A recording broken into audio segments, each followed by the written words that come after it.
अग्गाया गळ्यात लिंबुवाच्या माळा, तोंड निळशार, डोळ्यात आग आणि साडी. तुम्हाला कळलंच असेल कोणाबद्दल बोलायला लागलोय मी. पुष्पा टू अल्लू अर्जुन. भाऊ काय ऐकत नाही बाबा, आता फोडणार आहे नुसतं, सुट्टीच देत नाही आता काय ते. तर भावानं पुष्पा 2चा ट्रेलर जो तुम्ही बघितला असेलच. भाऊ आता नॅशनल नाही इंटरनॅशनल झालाय बाबा.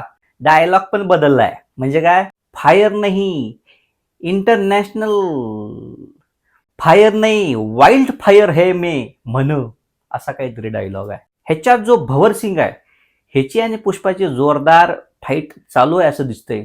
आणि खरंच भाऊ आपला इंटरनॅशनल झाला असं दिसतोय. एका बोटीवर असा हातात कुऱ्हाड घेतल्याने हे बडीव बडीव बडीव चालू होतं त्याचं. म्हणजेच काय की सगळे चायनीज जापनीज सगळ्या लोकांच्याकडे तो चंदन घेऊन गेला. थोडक्यात काय, इंटरनॅशनल झालाय. आणि मागच्या भागात जसं आपण बघितलेलं की श्रीवल्लीचं आणि त्याचं लगीन झालंय, तर मला वाटतंय श्रीवल्लीचा ह्याच्यात जरासा मोठा रोल आहे.